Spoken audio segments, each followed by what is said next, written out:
숨 가쁘게 달려온 인생, 이제 좀 쉬어가려나 싶었는데 현실은 녹록지 않다. 60년 대생, 우리 부모님 세대 이야기다. 젊은 시절 산업화의 주역으로 앞만 보고 달려왔지만 돌아보니 막막한 노후가 기다리고 있다. 에휴, 뼈 빠지게 일했는데 이제 와서 뭐 어쩌겠어. 아버지의 한숨 섞인 목소리가 귓가에 맴돈다. 늘 밝고 긍정적이셨던 아버지의 얼굴에 그늘이 드리워진 건 언제부터였을까. 그래도 자식들 다 키웠으니 됐지 뭐. 애써 웃어 보이시지만 그 미소 뒤에 감춰진 불안과 걱정이 느껴진다. 1. 벌어진 격차, 좁혀지지 않는 노후. 60년 대생은 낀 세대다. 위로는 부모님 부양, 아래로는 자녀 교육, 결혼까지 책임져야 했다. 허리띠 졸라매고 악착같이 살았지만 늘어나는 빚과 치솟는 물가 앞에 속수무책이었다. 대학 등록금에 결혼 자금까지. 돈 들어갈 곳은 왜 이리 많은지. 어머니는 늘 걱정이 많으셨다. 밤늦게까지 식당 일을 하시면서도 자식들 뒷바라지에 한 푼이라도 더 보태려고 애쓰셨다. 이제 자식들은 다 컸지만 부모님의 노후는 막막하다. 국민연금은 턱없이 부족하고 모아둔 돈은 쥐꼬리만 하다. 국민연금 받아봤자 겨우 생활비 정도 될까 말까? 아버지는 씁쓸하게 웃으신다. 평생 일만 하셨는데 편안한 노후는 꿈꿀 수도 없다니. 2. 사례 1퇴직 후 식당 일을 시작한 김씨. 김씨 65세는 30년 넘게 한 회사에서 성실하게 일했다. 퇴직 후 여유로운 노후를 꿈꿨지만 현실은 달랐다. 퇴직금은 생각보다 적었고 국민연금은 턱없이 부족했다. 퇴직하고 나니 막막하더라고. 모아둔 돈은 얼마 없고 연금은 쥐꼬리만 하고. 김씨는 결국 식당 일을 시작했다. 젊은 시절처럼 몸을 움직이는 건 힘들지만 생활비를 벌기 위해 어쩔 수 없었다. 그래도 움직일 수 있을 때까지는 일해야지. 자식들한테 손 벌릴 수는 없잖아. 김씨의 얼굴에는 씁쓸함이 가득했다. 3. 사례 이 자식에게 손 벌리는 박씨. 박씨 68세는 퇴직 후 편안한 노후를 보내고 싶었다. 하지만 예상치 못한 병원비 지출로 모아둔 돈을 다 써버렸다. 국민연금만으로는 생활이 어려워 결국 자식에게 손을 벌리게 되었다. 자식들한테 미안하지. 다 큰 자식들한테 짐이 되는 것 같아서. 박 씨는 죄책감에 시달렸다. 자식들은 괜찮다고 하지만 박 씨의 마음은 편치 않았다. 내가 좀 더 젊었을 때 노후 준비를 잘했어야 했는데. 박 씨는 후회했다. 하지만 이미 늦었다. 4. 사례 3 폐지 줍는 이씨. 이씨 70세는 폐지를 주어 생계를 유지한다. 자식들은 있지만 모두 형편이 어려워 도움을 받을 수 없다. 국민연금은 턱없이 부족하고 다른 소득은 없다. 폐지 줍는 게 힘들지만 그래도 이렇게라도 벌어야 먹고 살지. 이 씨는 힘겹게 말했다. 굽은 허리로 폐지 수레를 끌고 다니는 모습은 안타까움을 자아낸다. 나 같은 노인들이 얼마나 많은지 몰라. 다들 힘들게 살아. 이 씨의 말에 60년 대생의 암울한 현실이 고스란히 담겨 있었다. 60년 대생의 절망, 그리고 우리의 미래. 내일은 괜찮겠지. 희망이 절망으로 바뀌는 순간. 낀 세대라는 말 들어보셨나요? 60년 대생들을 일컫는 말입니다. 위로는 부모님을 봉양하고 아래로는 자녀들을 교육하고 결혼시켜야 하는 이중고를 겪는 세대죠. 젊은 시절 대한민국 산업화의 주역으로 숨가쁘게 달려왔지만 이제는 막막한 노후 앞에 좌절하고 있습니다. 자식들 다 키웠으니 됐지 뭐. 애써 웃어 보이지만 그 미소 뒤에는 깊은 불안과 걱정이 숨어 있습니다. 1. 좁혀지지 않는 노후, 60년 대생의 암울한 현실. 60년 대생의 노후는 왜 이토록 암울할까요? 첫째, 평생 직장이라는 개념이 사라졌습니다. 과거에는 한 회사에서 정년까지 일하는 것이 당연했습니다. 하지만 지금은 구조조정, 조기 퇴직 등으로 언제 직장을 잃을지 모르는 불안한 시대입니다. 둘째, 국민연금만으로는 노후 생활이 어렵습니다. 국민연금은 노후 소득 보장을 위한 중요한 제도이지만 급격한 고령화와 저출산으로 인해 재정 건전성에 대한 우려가 커지고 있습니다. 게다가 60년 대생은 국민연금 제도가 성숙하기 전에 가입했기 때문에 연금 수령액이 충분하지 않습니다. 셋째, 자녀에게 의존하기도 어렵습니다. 과거에는 자녀가 부모를 부양하는 것이 당연시되었지만 지금은 청년 실업, 주거 불안 등으로 자녀 세대도 힘겨운 삶을 살아가고 있습니다. 이러한 이유들로 60년 대생은 퇴직 후에도 생계를 위해 일해야 하는 경우가 많습니다. 경비, 청소, 배달 등 힘든 일을 하면서도 혹여 자식들에게 짐이 될까 봐 전전긍긍합니다. 2. 사회 구조적 문제 방치하면 우리 모두의 미래. 60년 대생의 절망은 단순히 개인의 문제가 아닙니다. 우리 사회의 구조적인 문제를 보여주는 단면입니다. 우리 부모님 세대가 이렇게 힘들게 사시는데 우리 미래는 어떻게 될까? 이 질문은 우리 모두에게 던져진 화두입니다. 지금 우리 사회는 급격한 고령화와 저출산, 경제 불황 등 다양한 문제에 직면해 있습니다. 이러한 문제들을 해결하지 못하면 60년 대생의 절망은 머지않아 우리 세대의 현실이 될 수도 있습니다. 3. 희망을 찾아서 함께 만들어가는 미래. 그렇다면 우리는 어떻게 해야 할까요? 첫째, 개인적인 노력이 필요합니다. 젊을 때부터 노후 준비를 시작하고 다양한 재테크 방법을 통해 노후 자금을 마련해야 합니다. 둘째, 사회적인 안전망을 강화해야 합니다. 국민연금 제도를 개선하고 퇴직 후에도 일할 수 있는 양질의 일자리를 창출해야 합니다. 또한 주거, 의료 등 노후 생활에 필요한 사회 서비스를 확대해야 합니다. 셋째, 세대 간 연대가 중요합니다. 젊은 세대는 노인 세대를 존중하고 노인 세대는 젊은 세대에게 희망을 줄 수 있도록 서로 노력해야 합니다. 혼자서는 어렵지만 함께라면 가능합니다. 60년 대생의 절망은 우리 사회의 아픈 현실입니다. 좁혀지지 않는 노후, 60년 대생의 암울한 현실. 사례 1 퇴직 후에도 쉴 수 없는 김씨 65세.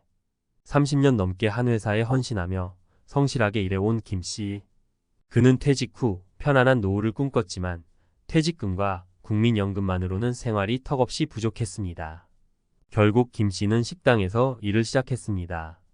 젊은 시절처럼 활기차게 움직이기는 힘들지만 생활비를 벌기 위해서는 어쩔 수 없는 선택이었습니다. 자식들에게 손 벌릴 수는 없잖아. 라는 그의 말에는 씁쓸함과 책임감이 묻어납니다. 김 씨의 이야기는 퇴직 후에도 경제적인 어려움으로 쉴 수 없는 60년 대생의 현실을 보여줍니다. 사례 이 자식에게 손 벌리는 박 씨 68세. 박 씨는 퇴직 후 여유로운 삶을 기대했지만 예상치 못한 병원비로 모아둔 돈을 모두 써버렸습니다. 국민연금과 얼마 남지 않은 저축만으로는 생활이 어려워 결국 자식에게 도움을 요청해야 했습니다. 다 큰 자식들에게 짐이 되는 것 같아 미안하다는 박 씨의 말에는 죄책감과 자괴감이 담겨 있습니다. 박 씨의 사례는 노후 준비의 부족과 예상치 못한 지출로 인해 자식에게 의존할 수밖에 없는 60년 대생의 안타까운 현실을 보여줍니다. 사례 3 폐지 줍는 이 씨 70세. 이 씨는 폐지를 주어 생계를 유지합니다. 자식들이 있지만 모두 경제적으로 어려워 도움을 받을 수 없는 상황입니다. 폐지 줍는 게 힘들지만 이렇게라도 벌어야 먹고 살지. 라는 이 씨의 말은 60년 대생의 암울한 현실을 적나라하게 보여줍니다. 이 세 가지 사례는 60년 대생이 겪는 노후 문제의 심각성을 보여줍니다. 젊은 시절 쉴 틈 없이 일했지만 노후 준비 부족, 예상치 못한 지출, 부족한 사회적 안전망 등으로 인해 많은 60년 대생이 경제적 어려움에 직면하고 있습니다. 이들의 이야기는 우리 사회가 노후 문제 해결을 위해 더 많은 노력을 기울여야 함을 일깨워줍니다. 연금이 다가 아니었다. 60세 퇴직 후 공무원의 충격적인 하루. 안녕하세요. 사실 공무원이라고 하면 많은 분들이 퇴직하면 연금도 있고 노후 준비는 끝난 거 아니야? 라고 생각하잖아요. 그런데 막상 60세가 되어 옷을 벗고 나면 우리가 평생 겪어보지 못한 새로운 인생 과제가 우르르 몰려옵니다. 처음에는 마치 갑자기 긴 방학이 찾아온 것처럼 자유로운 기분이 들 수도 있어요. 내가 드디어 정년퇴직을 했구나. 이제부터는 진짜 내 시간을 마음껏 쓸 수 있겠지? 하고요. 그런데 한두 달이 지나고 한 해가 지나면 상황이 전혀 달라집니다.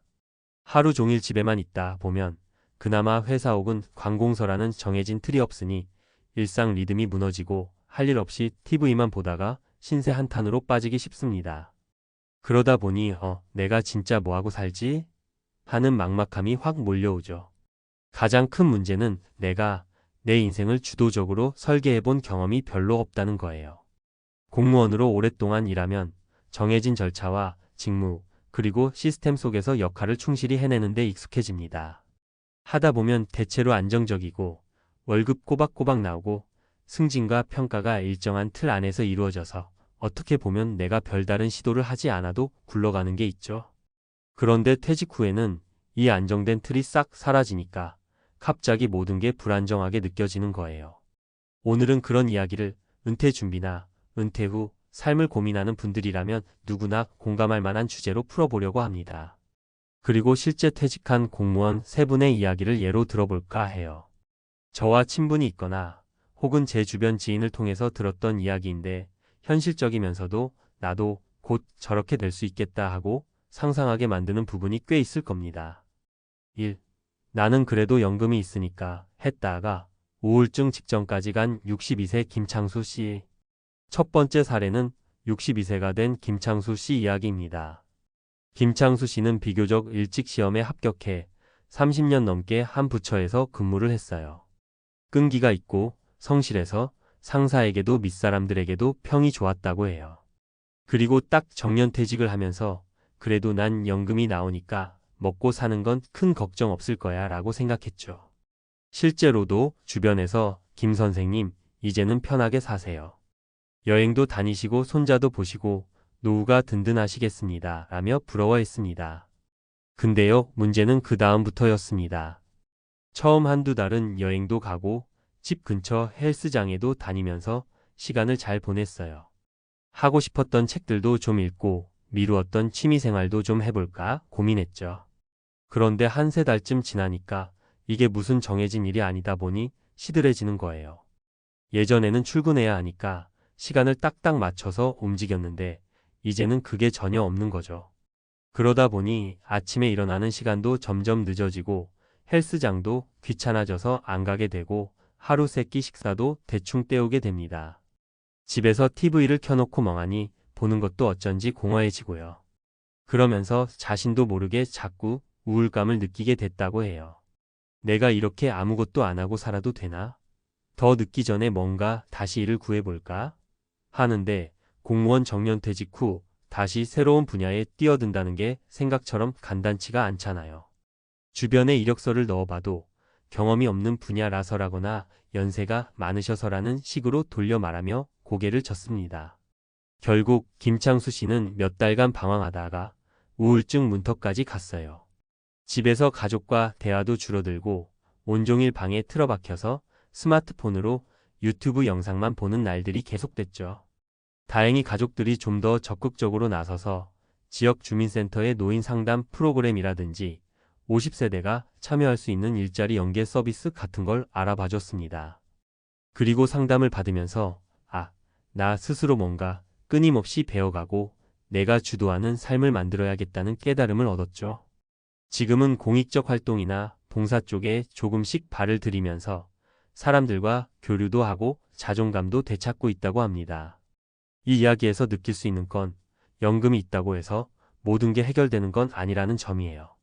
물론 먹고 사는 문제는 비교적 해결이 될 수 있겠지만 하루를 의미 있게 보내는 방법, 내가 스스로 기획하고 주도할 수 있는 일, 그리고 인간관계 같은 부분에서 어려움을 느끼기 쉽다는 겁니다. 오랜 직장생활 끝에 찾아온 남편과의 충돌 59세 광민정 씨. 두 번째 사례는 좀 다른 측면의 이야기인데요. 59세 광민정 씨가 겪는 교육 공무원으로 근무하다가 퇴직했습니다. 여교사, 행정직 등으로 한 직장에서 30년 넘게 몸담았죠. 정년이 되기 몇 해 전부터 늘 언제쯤 퇴직하지? 한가롭게 놀러도 다니고 손주들도 봐주고 재밌게 살아야지라고 상상해 왔다고 합니다. 그런데 막상 퇴직하자 예상치 못한 문제가 터졌어요. 남편분도 회사 생활을 오래 하셨고 이미 먼저 퇴직해 집에 계신 상태였거든요.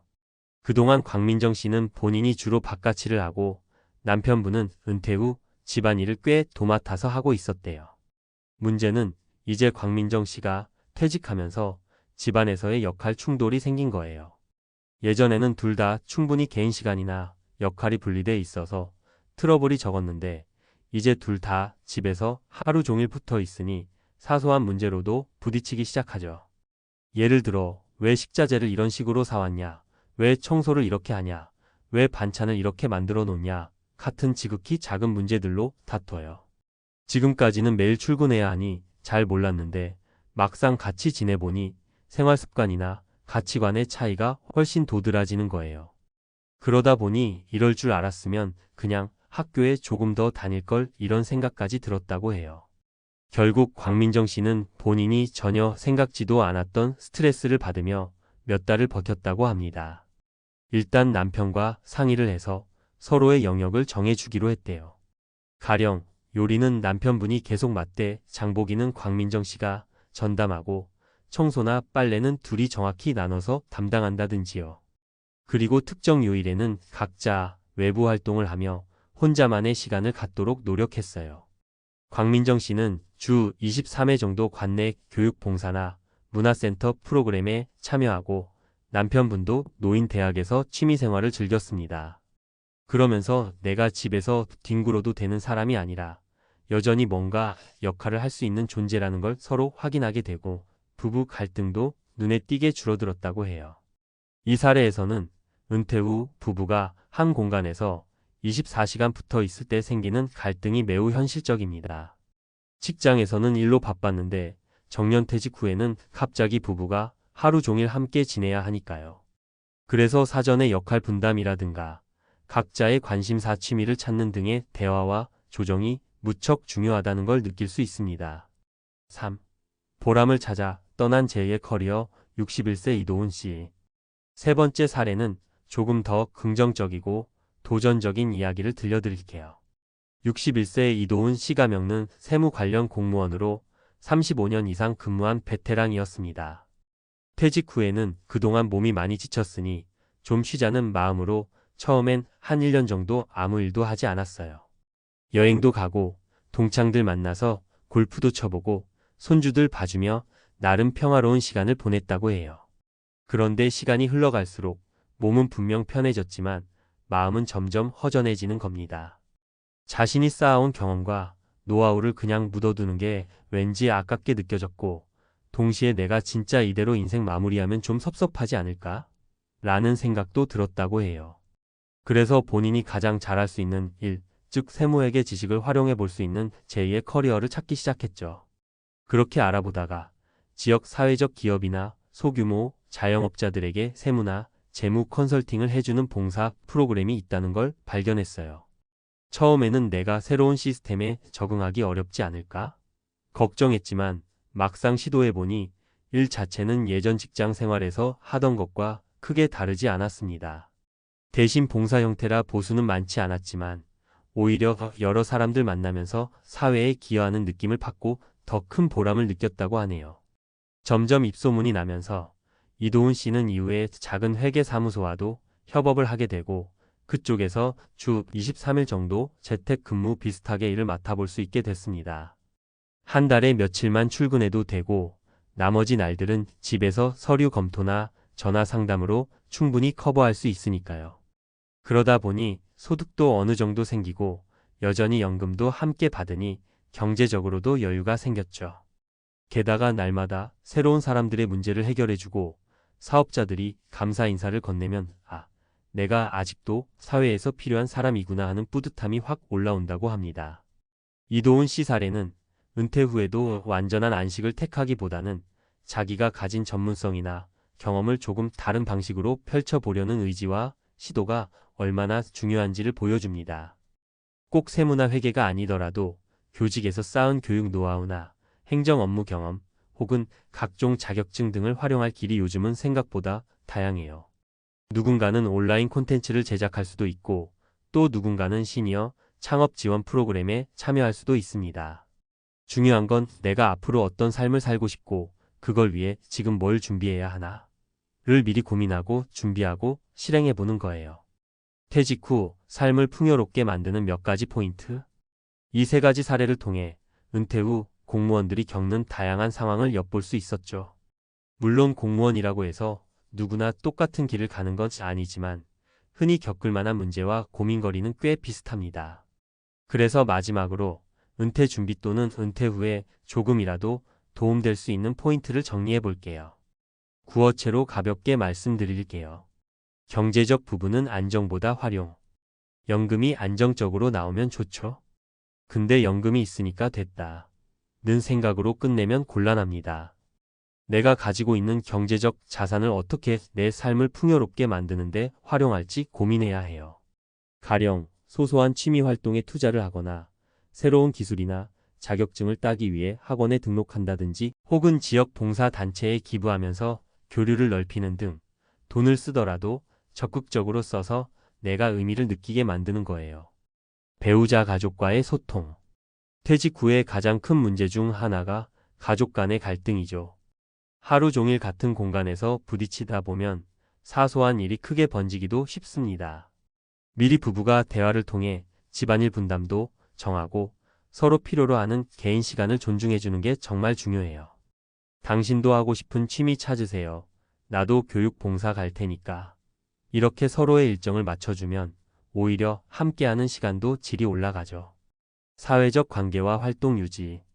직장 동료들이나 지인들과 완전히 끊기면 어느 순간 나 혼자 세상에 떨어진 느낌이 들 수 있어요. 그래서 은퇴 후에도 동호회, 봉사단, 사회교육 프로그램 등을 통해서 새로운 사람들을 만나는 게 좋아요. 처음에는 조금 어색해도 사람들하고 교류하면서 또 배우고 느끼는 게 많습니다. 내가 늘 같은 사람들, 같은 장소에서 맴돌다 보면 우울감이 더 깊어지거든요. 내가 지금까지 해온 일에서 새로운 가치를 찾기. 앞서 이도훈 씨 사례처럼 공직 생활에서 익힌 지식 기술 경험을 다른 방식으로 쓰는 길이 의외로 많아요. 봉사도 좋고 재취업도 좋고 자문 역할을 하는 것도 좋고요. 돈을 많이 벌고 안 벌고를 떠나서 나는 아직도 뭔가 쓸모 있는 사람이라는 느낌을 받는 게 건강한 정신에 매우 중요합니다. 취미나 소소한 도전, 규칙적인 생활. 꼭 다시 일을 하지 않더라도 일상의 리듬을 잡아줄 무언가가 필요해요. 예를 들어 매일 아침 7시에 일어나서 가볍게 산책하기, 아침 식사 후에 1시간씩 독서하기, 주 3회는 수영장 가기, 주말에는 텃밭 가꾸기 같은 식으로 소소한 일정표를 짜놓으면 조금 더 규칙적으로 살게 됩니다. 그 안에서 내 삶에도 루틴이 있고 내가 할 일이 있구나 하고 느끼게 되니까요. 맺으며. 결국 은퇴 준비나 은퇴 후 삶에서 가장 중요한 건 내가 어떤 일을 하든 그것이 나를 성장시키고 내가 소속감을 느끼도록 만들어주는가 하는 부분인 것 같아요. 공무원 생활할 때는 일 자체가 주는 안정감이 있고 관료제 시스템 속에서 정해진 루틴이 있었죠. 하지만 이제 퇴직하면 그 익숙한 틀이 사라지고 진짜 내 인생의 주인이나 자신이 되어야만 합니다. 이 과도기가 너무나 낯설고 어려울 수밖에 없어요. 하지만 여기서 포기할 필요는 없어요. 김창수 씨처럼 스스로 새로운 영역을 찾고 우울감에서 벗어나려 노력하고 광민정 씨처럼 가족과 갈등을 해결하며 의미 있는 취미 봉사에 참여하고 이도훈 씨처럼 내가 가진 전문성을 발휘해 제2의 커리어를 시도해보면 그 과정에서 엄청난 보람을 느낄 수 있을 겁니다. 그리고 그 보람은 단순히 연금이 준다고 해서 얻을 수 있는 건 아니죠. 우리 모두 어느 순간 60세든 70세든 퇴직 후 삶이라는 인생의 한 챕터를 맞이하게 됩니다. 그때 막막함에 빠지지 않으려면 지금부터라도 조금씩 취미도 가져보고 인간관계도 넓혀보고 새로운 배움에도 도전해보는 게 좋겠어요. 연금이 다가 아니었다 라는 말이 괜히 나오는 게 아니니까요. 결국엔 내가 나에게 줄 수 있는 의미와 즐거움이 인생 후반전의 품질을 결정해주지 않을까 싶습니다. 조금이라도 공감이 되셨다면 이 이야기가 당신의 은퇴 준비에 작은 힌트가 되길 바랍니다. 물론 현실은 사람마다 다르고 고민의 크기도 다르겠지만 분명한 건 우리가 은퇴 후 삶을 대하는 자세가 달라질수록 인생의 후반전을 훨씬 풍부하게 즐길 수 있다는 거예요. 어차피 또 열심히 살아야 하네? 하고 체념할 필요 없습니다. 내가 주도적으로 선택하고 만들어가는 삶을 만나면 어쩌면 공무원 시절보다도 더 흥미롭고 보람찰 수도 있으니까요. 자, 그럼 오늘 이야기는 여기까지입니다. 혹시 주변에 퇴직을 앞둔 공무원 지인들이 있다면 이 글을 살짝 공유해보세요. 우리 모두가 함께 고민하다 보면 길이 조금씩 보이지 않을까요? 아무쪼록 오늘 글이 은퇴 이후의 충격을 줄이고 새로운 삶을 설계하는데 작은 도움이 되었으면 좋겠습니다. 감사합니다. 은퇴 쓰나미 앞둔 60년 대생, 피할 수 없는 현실의 충격. 60년 대생들, 곧 은퇴를 앞두고 있는 여러분, 이제 준비해야 할 때가 다가왔습니다. 860만 명이 은퇴하는 시점이 다가오며 은퇴 후의 삶을 대비하지 않으면 충격적인 현실을 맞닥뜨릴 수 있습니다. 우리 세대가 겪을 은퇴는 단순히 일을 그만두는 것이 아니라 경제적 안정과 삶의 질 모두에 큰 영향을 미칩니다. 오늘은 이 현실적인 문제를 마주하고 은퇴를 성공적으로 준비하는 방법을 구체적으로 살펴보려 합니다. 첫 번째 사례, 준비 없는 은퇴, 고통스러운 현실. 먼저 씨의 이야기를 들어보겠습니다. 씨는 60년 대생으로 30년 동안 한 회사에서 성실히 일해왔습니다. 그는 은퇴를 막연히 생각하며 회사가 주는 퇴직금과 국민연금에 의존할 계획이었죠. 그러나 막상 퇴직 후 월 100만 원 정도의 국민연금만으로는 생활비를 충당하기 어려웠고 퇴직금도 모아둔 대출금을 갚는 데 대부분을 써야 했습니다. 결국 씨는 다시 일을 구하려고 했지만 나이가 걸림돌이 되어 재취업에 어려움을 겪었고 간신히 구한 일은 시간제 일용직이었습니다. 그마저도 수입이 일정치 않아 경제적으로 불안정한 상황에 놓이게 되었습니다. 씨의 사례는 준비 없이 은퇴하면 얼마나 힘든 상황에 처할 수 있는지를 보여줍니다. 퇴직 후 고정적인 수입이 없다는 것은 은퇴 후 삶을 유지하는 데 큰 위기를 초래할 수 있습니다. 두 번째 사례, 사회적 관계의 변화로 인한 고립. B씨는 오랜 회사 생활을 마치고 은퇴 후 여유로운 생활을 꿈꿨습니다. 하지만 문제는 생각보다 빨리 찾아왔습니다. 직장에 있을 때는 동료들과의 관계가 자연스레 유지되었지만 은퇴 후에는 만남이 점점 줄어들며 사회적 관계가 끊어지기 시작한 것이죠. 그가 의지할 수 있는 것은 가족뿐이었는데 자녀들은 각자의 생활에 바빠 자주 찾아오지 않았고 배우자와도 오랜만에 함께 시간을 보내면서 오히려 갈등이 많아졌습니다. B씨는 은퇴 후 점차 고립감을 느끼기 시작했습니다. 과거에는 직장이라는 공동체가 있었지만 이제는 자신만의 사회적 네트워크를 새롭게 구축하지 않으면 안 되는 상황에 처한 것입니다. 이 사례는 은퇴 후 사회적 관계의 변화와 그로 인한 고립감이 얼마나 깊은 영향을 미칠 수 있는지를 경고합니다. 은퇴는 경제적 준비뿐만 아니라 사회적, 정서적 준비도 필요하다는 사실을 깨닫게 해줍니다. 세 번째 사례, 건강관리의 중요성. 마지막으로 C씨의 이야기를 나누고자 합니다. C씨는 은퇴 후 자신의 건강을 관리하지 못해 어려움을 겪은 사례입니다. 직장 생활을 하며 건강에 크게 신경 쓰지 않았던 그는 퇴직 후에도 건강검진을 등한시하고 운동도 거의 하지 않았습니다.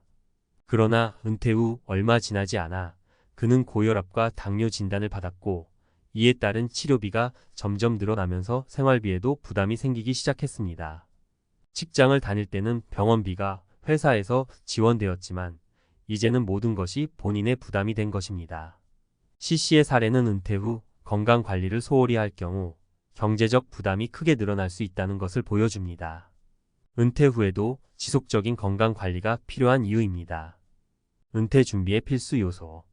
이 세 가지 사례를 통해 알 수 있듯이 은퇴 후의 삶은 경제적, 사회적, 건강적으로 큰 변화가 따릅니다. 이를 대비하기 위해서는 몇 가지 중요한 준비가 필요합니다. 재정적 준비. 은퇴 후 고정적인 수입원이 없다면 퇴직 후 생활이 매우 힘들어집니다. 씨의 사례에서 보듯이 퇴직금과 국민연금에만 의존하는 것은 위험할 수 있습니다. 따라서 은퇴 전부터 다양한 재정적 준비가 필요합니다. 개인연금, 투자 등을 통해 은퇴 후에도 일정한 수입을 확보할 수 있는 방안을 마련해야 합니다. 사회적 관계 유지. 은퇴 후에도 적극적으로 사회적 관계를 유지하고 새로운 네트워크를 형성하는 것이 중요합니다. B씨처럼 은퇴 후 고립감을 느끼지 않으려면 취미활동이나 봉사활동 등을 통해 새로운 사람들을 만나고 관계를 형성하는 노력이 필요합니다. 건강관리. 마지막으로 건강은 은퇴 후 삶의 질을 좌우하는 중요한 요소입니다.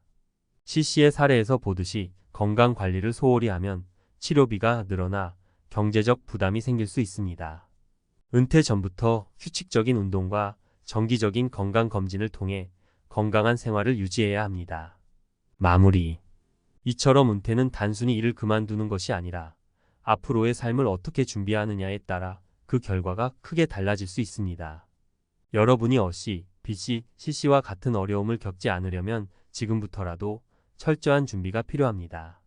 재정적 안정, 사회적 관계 유지, 건강 관리 이 세 가지를 바탕으로 여러분의 은퇴를 성공적으로 준비하세요. 은퇴 쓰나미 앞둔 60년대생, 피할 수 없는 현실의 충격 2부. 앞서 이야기한 것처럼 60년대생들이 은퇴를 맞이하며 겪을 수 있는 어려움은 경제적 문제, 사회적 관계의 변화, 그리고 건강관리의 소홀함 등 다양한 측면에서 발생합니다. 이제 이 문제들을 어떻게 해결할 수 있는지 구체적인 방안을 전문가적인 관점에서 더 깊이 살펴보겠습니다. 1. 재정적 준비, 평생 현금 흐름을 만들자. 은퇴 후 가장 큰 걱정은 아무래도 돈 문제입니다. 연금이나 퇴직금만으로는 안정된 생활을 유지하기 어렵다는 것을 많은 사람들이 경험하고 있습니다.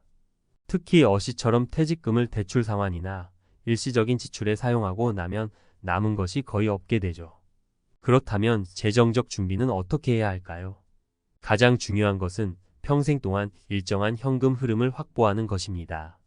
국민연금이든 개인연금이든 어떤 방식으로든 고정적인 수입을 만들어두는 것이 중요합니다. 여기서 핵심은 다양화입니다. 연금에만 의존하는 것이 아니라 투자, 부동산, 주식, 배당 등 다양한 소득원을 만들어야 합니다. 사례로 들어보자면 60대 초반에 은퇴한 D씨는 퇴직 후 작은 오피스텔을 매입해 임대 수입을 얻기 시작했습니다. 월 50만 원이라는 작은 수입이었지만 그에게는 연금 외에 또 다른 안정적인 소득원이 된 셈이었죠. D씨는 이 수입 덕분에 퇴직 후에도 경제적 여유를 가질 수 있었습니다. 이처럼 작더라도 꾸준한 수입을 만들면 은퇴 후 경제적 불안감에서 벗어날 수 있습니다. 또한 요즘 인기 있는 재테크 수단 중 하나인 배당주 투자는 안정적인 수익 창출 방법 중 하나입니다. 물론 주식시장의 변동성에 대비해야 하며 장기적인 관점에서 접근해야 하지만 잘 선택된 배당주는 매년 꾸준한 배당금을 제공해 줄 수 있습니다. 이 역시 은퇴 후 현금 흐름을 안정시키는 데 도움이 됩니다. 2. 사회적 관계. 은퇴 후에도 새로운 인맥을 만들자. 은퇴는 우리의 사회적 관계에 큰 변화를 가져옵니다. B씨처럼 퇴직 후 사회적 고립감을 느끼는 사람들이 많습니다. 회사라는 공동체가 사라지면 자연스럽게 사람들과의 접촉이 줄어들고 결국 외로움을 느끼기 쉽습니다. 그런데 이 문제는 미리 대비하면 얼마든지 해결할 수 있습니다. 은퇴 후에도 새로운 사회적 인맥을 만드는 것이 중요합니다. 예를 들어 지역 커뮤니티나 동호회, 봉사활동 등을 통해 다양한 사람들과 교류하는 것이 큰 도움이 됩니다. 특히 봉사활동은 사회에 기여하는 의미도 있지만 새로운 사람들을 만나고 관계를 형성할 수 있는 좋은 기회입니다. 또 다른 사례로 C씨는 은퇴 후 마을 주민들과 함께 작은 텃밭을 가꾸는 커뮤니티에 가입했습니다. 그는 이 활동을 통해 새로운 친구들을 사귀었고 일주일에 한 번씩 모여 함께 농작물을 가꾸며 자연스럽게 대화를 나누고 즐거운 시간을 보냈습니다. 그 덕분에 은퇴 후 느꼈던 외로움이 사라졌고 오히려 삶의 질이 높아졌다고 합니다. 이처럼 새로운 사람들과의 교류는 은퇴 후 삶을 풍성하게 만드는 열쇠가 될 수 있습니다. 3. 건강관리. 은퇴 후 건강이 자산이다. 은퇴 후 가장 중요한 자산은 건강입니다. 아무리 많은 재산을 쌓아도 건강이 나빠지면 그 돈은 병원비로 사라질 수밖에 없습니다. 특히 C씨의 사례에서 보았듯이 건강관리를 소홀히 하다가 은퇴 후 심각한 병을 얻게 되면 그 치료비와 고통은 경제적 부담보다 훨씬 클 수 있습니다. 은퇴 전에 반드시 건강한 생활 습관을 만드는 것이 중요합니다. 규칙적인 운동, 균형 잡힌 식사, 그리고 정기적인 건강검진은 필수입니다. 특히 60대에 접어들면 근력과 체력이 급격히 떨어지기 때문에 이를 유지하기 위한 운동이 필요합니다. 사례로 65세에 은퇴한 E씨는 퇴직 후 매일 아침 동네 공원에서 걷기 운동을 시작했습니다. 그는 꾸준히 운동을 한 덕분에 체중이 줄고 혈압도 정상으로 돌아왔습니다. 그가 가장 강조하는 것은 몸이 아프면 은퇴 후의 자유도 행복도 모두 사라진다는 것입니다. 결국 건강이 최고의 자산임을 잊지 말아야 합니다. 또한 정신 건강도 중요합니다. 은퇴 후 사회적 역할이 사라지면서 우울증을 겪는 사람들이 많습니다. 이럴 때일수록 정신적으로 활력을 찾을 수 있는 취미나 활동을 찾는 것이 필요합니다. 예를 들어 그림을 그리거나 음악을 듣는 등 창의적인 활동을 통해 정신 건강을 유지하는 것도 좋은 방법입니다. 4. 은퇴 후 의미 있는 삶을 설계하라. 마지막으로 은퇴 후 삶의 의미를 재정립하는 것이 중요합니다. 단순히 놀고 쉬는 것이 은퇴의 목표가 되어서는 안 됩니다. 은퇴 후에도 우리는 자신에게 가치 있는 일을 찾아야 합니다. 그 일은 돈을 벌기 위한 것이 아닐 수도 있습니다. 봉사활동이나 취미활동, 가족과의 시간 등 자신만의 의미 있는 시간을 설계하는 것이 필요합니다. 예를 들어 FC는 은퇴 후 작은 농장을 운영하며 자연 속에서 시간을 보내고 있습니다. 그는 이제는 돈을 위해 일하는 것이 아니라 내가 좋아하는 일을 하며 시간을 보낸다고 말합니다. 은퇴 후에도 자신의 삶에 의미를 부여할 수 있는 활동을 찾는 것이 중요합니다. 이렇게 해야 은퇴 후에도 활력 있고 즐거운 삶을 살 수 있습니다. 결론 준비 없는 은퇴는 위험하다. 지금까지 이야기한 것처럼 은퇴는 그 자체로 새로운 도전입니다. 준비 없이 맞이하는 은퇴는 경제적 불안, 사회적 고립, 건강 악화 등 여러 가지 문제를 야기할 수 있습니다. 하지만 미리 대비하고 준비한다면 은퇴 후에도 풍요롭고 안정된 삶을 살 수 있습니다. 은퇴 후에도 경제적 여유를 가지고 건강을 유지하며 새로운 사람들과의 관계를 형성하는 것이 중요합니다. 이 세 가지 요소를 균형 있게 준비한다면 여러분의 은퇴 후 삶은 그 어떤 도전도 두렵지 않을 것입니다. 이제는 준비할 때입니다. 60년 대생 여러분, 여러분의 은퇴는 이제 시작입니다.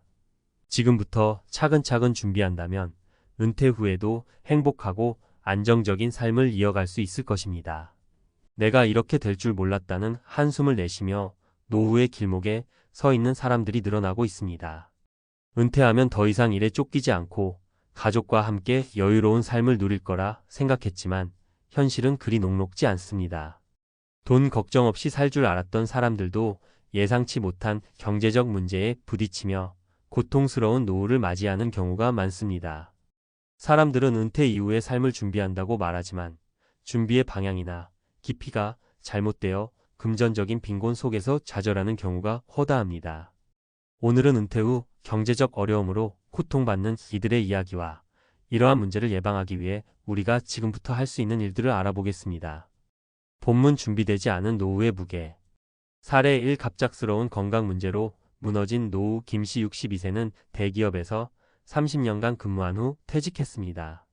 퇴직금을 주식과 부동산에 투자하며 경제적으로 탄탄하다고 여겼지만 은퇴 후 1년 만에 아내의 갑작스러운 암 진단으로 모든 게 무너졌습니다.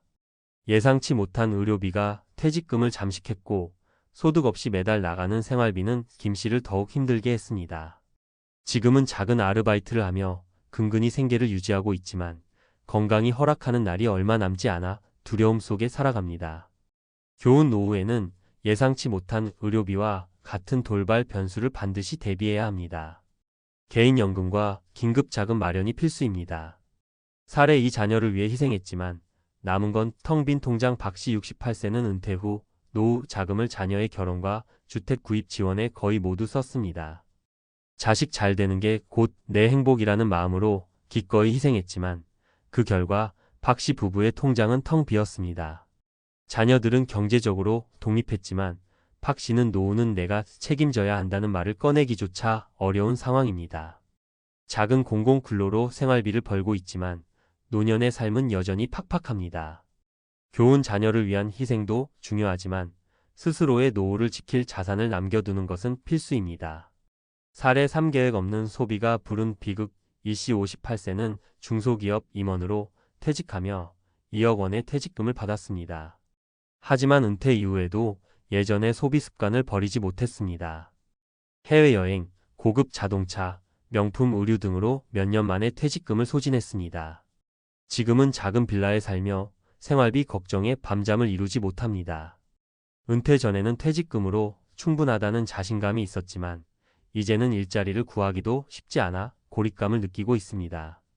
교훈 은퇴 후에는 소비 습관을 철저히 통제하고 생활비를 줄이며 안정적인 재정을 유지해야 합니다. 결론 은퇴 후의 현실 미리 준비해야 바꿀 수 있다. 이제는 은퇴 후 빈곤을 피하기 위한 철저한 계획이 더 이상 선택이 아닌 필수입니다. 첫째, 장기적인 재정 계획을 세워라. 월급의 일정 비율을 꾸준히 저축하고 개인연금에 가입하며 비상금을 마련하는 습관을 들이세요. 둘째, 소비 습관을 점검하라. 은퇴 후에는 허리띠를 졸라매야 하는 현실을 받아들이고 불필요한 지출을 줄이는 것이 중요합니다. 셋째, 새로운 수입원을 찾아라. 퇴직 후 소일거리나 재취업 기회를 통해 소득원을 유지하면 경제적 안정감을 가질 수 있습니다. 돈 없이 버려진 노후는 선택이 아닙니다. 지금 우리가 무엇을 선택하느냐에 따라 미래는 달라질 수 있습니다. 오늘의 결정이 행복한 노후의 열쇠입니다. 여러분은 어떤 선택을 하시겠습니까?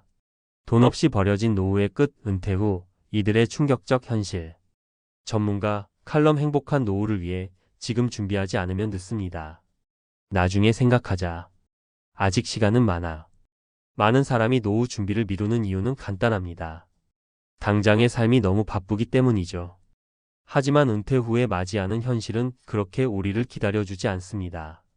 갑자기 소득이 사라지고 예상치 못한 지출이 찾아오면 그때야 비로소 노후 준비의 중요성을 깨닫게 되지만 이미 늦었을 때가 많습니다.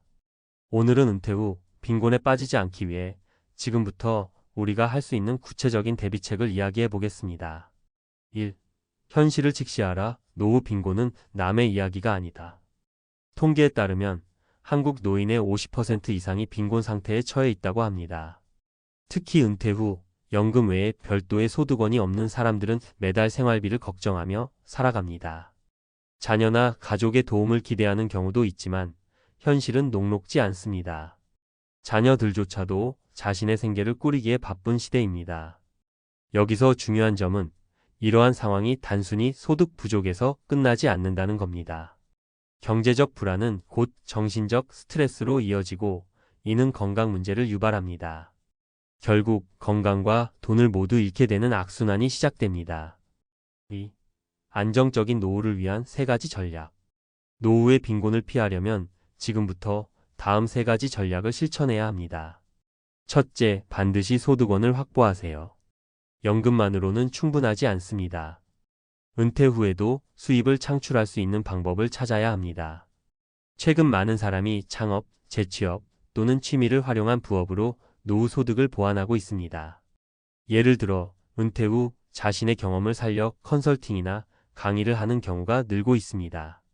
60세에 퇴직한 박모 씨는 퇴직 후 농촌으로 귀촌에 소규모 텃밭을 운영하며 로컬 마켓에 채소를 판매하고 있습니다. 한 달에 몇십만 원이라도 꾸준히 들어오는 수입은 큰 심리적 안정감을 준다고 합니다. 둘째, 지출을 통제하세요. 노후에는 필요한 생활비를 줄이는 것이 가장 중요합니다. 퇴직 후에도 은퇴 전과 같은 소비 습관을 유지하면 금세 재정적 위기가 찾아옵니다. 실질적으로는 월세나 공과 금처럼 고정비를 줄이는 방법부터 시작해야 합니다. 예를 들어 은퇴 후 아파트에서 작은 주택으로 이사해 관리비와 공과금을 절반으로 줄인 김모 씨는 소비를 줄이니 마음의 여유도 생긴다고 말합니다. 셋째, 건강에 투자하세요. 건강은 돈을 아끼는 가장 큰 자산입니다. 퇴직 후 의료비가 급격히 증가하는 이유는 건강 관리를 소홀히 했기 때문입니다. 매일 30분 이상 걷기, 규칙적인 식사, 스트레스 관리만으로도 큰 의료비를 절감할 수 있습니다. 특히 최근 강조되는 건강 자산은 단순히 몸을 관리하는 데 그치지 않고 삶의 질을 높이는 데 중요한 역할을 합니다. 3.